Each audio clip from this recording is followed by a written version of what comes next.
अस्सलाम वालेकुम, this is Mohammad अबीर। उम्मीद है आप लोग सब खैरियत से होंगे। सबसे पहले तो मैं आप सबको मुबारकबाद देना चाहता हूँ। माशाल्लाह से जो हमारे मुल्क की इस वक़्त इकोनॉमिक एक्टिविटीज़ है, मुल्क के अंदर जो निज़ाम है वो काफ़ी बेहतर जो है वो बनाया जा रहा है और मुल्क को जो है वो डिफ़ॉल्ट से बचाया जा रहा है और डिफ़ॉल्ट से हम माशाल्लाह से बच रहे हैं और इतनी तेज़ी से बेसिकली जो है वो हम तरक्की कर रहे हैं कि यकीन नहीं आ रहा कि कभी इतनी तेज़ी हमने अपने मुल्क में देखी नहीं। और उसका क्रेडिट जाता है अगेन माशाल्लाह से जो हमारे मुल्क में जो पेट्रोलियम प्राइसेज़ हैं, उनको बहुत मज़ीद सस्ता जो है वो कर दिया गया है और मैं बहुत खुश हूँ एज़ अ पाकिस्तानी कि पाकिस्तान में जो है वो पेट्रोलियम की कीमत जो है तकरीबन ₹300 जो हमारी कभी पाकिस्तानी ओडीआई टीम या क्रिकेट टीम एक टाइम पे वो 300 का हदफ या 300 का टारगेट वो भी अचीव नहीं कर पाती थी। माशाल्लाह से हमारी जो गवर्नमेंट है वो टारगेट बड़े खूबसूरत तरीके से अचीव करने जा रही है और ऑलरेडी जो तकरीबन जो है वो अचीव कर लिया है। मैं बहुत शुक्रगुज़ार हूँ हमारी गवर्नमेंट का कि मुल्क को जो है उन्होंने डिफ़ॉल्ट से बचाया और मज़ीद वो डिफ़ॉल्ट से बचा रहे हैं, दिन-रात मेहनत कर रहे हैं और इस मेहनत को जो है वो मैं एज़ अ पाकिस्तानी बहुत ज़्यादा सराहता हूँ। तो सबसे पहले मैं सलाम पेश करना चाहूँगा कि गवर्नमेंट ने जो पेट्रोलियम प्राइसेज़ है वो मज़ीद सस्ती कर दी हैं और ₹4 53 पैसे बढ़ाकर 293 रुपीज़ 0.94 293.94 रुपीज़ पर लीटर जो है वो पेट्रोलियम की बहुत ही सस्ती प्राइस जो है वो कर दी है, जिसकी वजह से इंशाल्लाह हमारे मुल्क में तब्दीली आएगी और महँगाई जो है वो बिल्कुल ही ज़मीन के नीचे चली जाएगी, ज़मीन के अंदर जाते हुए हमें नज़र आएगी। ख़ैर that being said moving towards जैसे कि मैंने आपको पहले भी बताया था कि हमारे पास इस वक़्त अगेन रिज़ल्ट सीज़न है, रिज़ल्ट सीज़न स्टार्ट हो रहा है। जनवरी, फ़ेब, मार्च के बहुत सारे रिज़ल्ट आ चुके हैं। अक्टूबर, नवंबर, दिसंबर के रिज़ल्ट्स हमारे पास आए थे, उससे हमें अंदाज़ा हुआ था कि थोड़ी स्टेबिलिटी है, कंपनीज़ ने जितने लॉसेस बर्दाश्त करने हैं, वो कर लिए हैं। जो वो कमा रही हैं, वो अपने डेट रीपेमेंट जो है वो कर रही हैं और कर्ज़े अपने वापस कर रही हैं। बैंक्स की ज़ाहिर-सी बात है शरह सूद 22% पे हमें यहाँ पे नज़र आ रही थी, तो उसकी वजह से काफ़ी ज़्यादा कंपनीज़ ने अपने जो है कर्ज़े अमूमन ख़त्म किए। That being said moving forward तो बोर्ड मीटिंग्स ख़ास तौर पे मैंने आपको कहा था कि इस वीक बहुत क्रूशियल बोर्ड मीटिंग्स हैं और मज़ीद और बोर्ड मीटिंग जो है वो अनाउंस की जा रही हैं फ्रॉम कंपनीज़ ऑनवर्ड्स, तो उन पे ज़रूर नज़र रखिएगा और उसकी तमाम डिटेल्स मैंने अपने फेसबुक का जो पेज है उस पे डाली भी है, तो आप जाके वहाँ पे उसको मॉनिटर भी कर सकते हैं, देख भी सकते हैं और जैसा कि मैंने पहले भी आप लोग से कहा है, कोशिश किया करें ये जो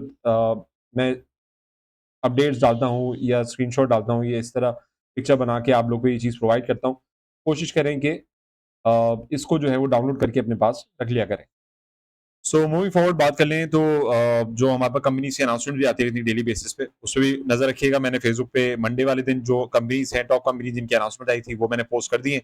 और इसी के साथ-साथ अगर हम बात करें तो ट्यूसडे वाले दिन, आज के दिन जो हमारे पास मार्केट क्लोजिंग तक जितनी कंपनीज़ की न्यूज़ आई है, उनकी भी मैंने यहाँ पे सारे पोस्ट जो है वो लगा दिए। Now coming back to the main topic कि भाई अब इस वक़्त इंडेक्स की क्या पोज़ीशन है? देखिए, अभी रिसेंटली इंडेक्स ने हाई बनाया 56,500 से रैली मार्केट ने रीटेस्ट करने के बाद obviously since breaking this resistance level जो हमारे पास 66,000 67,000 का रेजिस्टेंस लेवल था, इसको ब्रेक करने के बाद रीटेस्ट किया, रीटेस्ट करने के बाद इसने एक लो बनाया 66,500 का and then from there onward market started it's bullish rally जो कि हमारे पास ईद से पहले और ईद के बाद हमारे पास अभी 2 दिन कंटिन्यू हुई। नाउ व्हाट्स हैपनिंग कि 71,000 का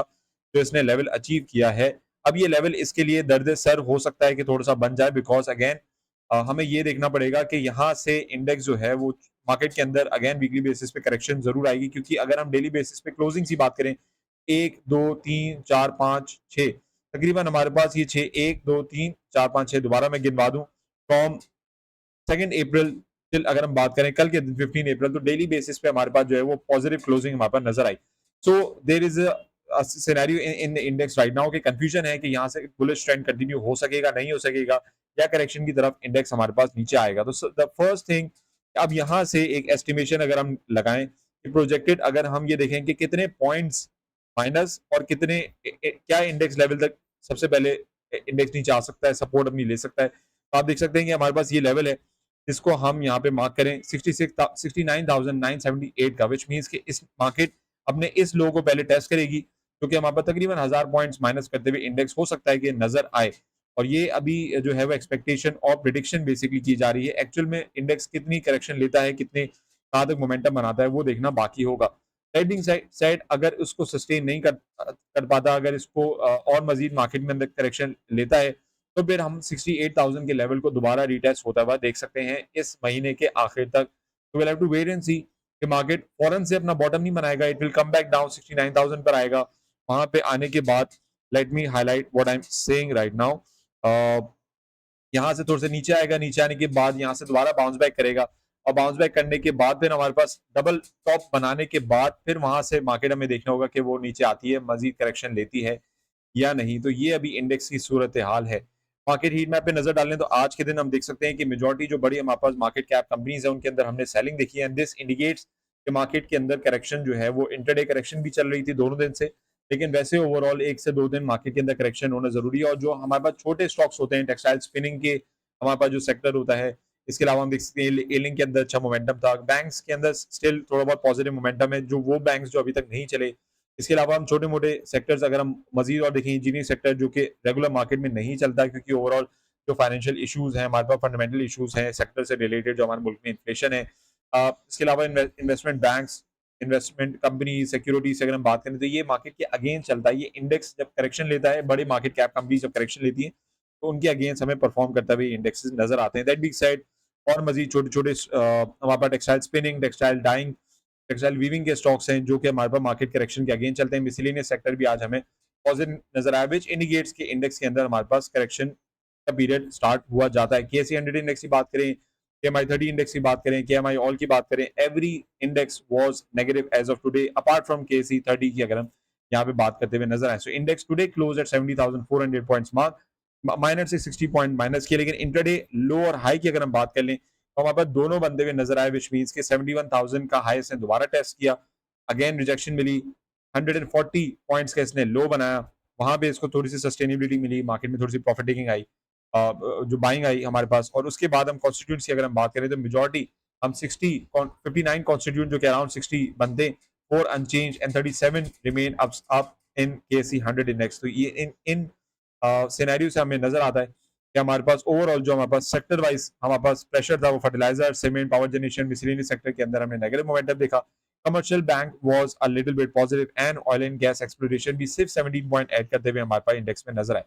तो overall there is a prediction, there is an estimation कि यहाँ से मार्केट जो है वो अपनी थोड़ी बहुत करेक्शन ले, और करेक्शन इसलिए भी अच्छी होती है कि वो इंडेक्स को हेल्दी रखती है। करेक्शन टाइमली होने के साथ साथ जो हमारे पास स्टॉक्स हैं वो भी थोड़े बहुत अंडर वैल्यूड होना शुरू होते हैं, ताकि उनमें बाइंग जो रेंज है, बाइंग मोमेंटम है, वो वापस आता है, और उसके बाद डिस्काउंट होने के बाद में और आप एज एन इन्वेस्टर दोबारा उनको बाय कर सकते हैं। तो दैट बीइंग सेड, ये इस वक्त हमारे पास इंडेक्स की और मार्केट की ओवरऑल सिचुएशन है। Will have to wait and see कि रिमेनिंग हमारे पास जो है वो over the period weekly basis पे मार्केट के अंदर इकोनॉमिक और पॉलिटिकल एक्टिविटीज क्या क्या डायरेक्शन लेती हैं, किस तरीके की न्यूज़ के इनफ्लो रहते हैं, वो उनके ऊपर हमें गौर करना पड़ेगा। So that being said, this was today's analysis. मिलते हैं इंशाल्लाह अपनी रेगुलर वीडियोस के साथ। दुआ में याद रखिएगा। Do let me know feedback in the comment section में। कोई क्वेरी हो, you can reach out to me at my WhatsApp number given below. आप नीचे देख सकते हैं व्हाट्सएप स्क्रीन की, आपकी स्क्रीन के सामने मेरा व्हाट्सएप का नंबर है, मुझे रीच आउट करें। कोई भी क्वेरी हो, डिस्कशन हो, करना हो, आप मेरे साथ फ्री ऑफ कॉस्ट कर सकते हैं। कंसल्टेशन लेना चाहें तो उसका एक अलग सेपरेट प्रोसेस होता है। तो be very careful with whatever you invest in during this week. उसके इंशाल्लाह एनालिसिस मैं कोशिश करूंगा कि रेगुलर आपके साथ शेयर करता रहूं। Until next time, this Mohammad Abi signing off, take care, अल्लाह हाफ़िज़।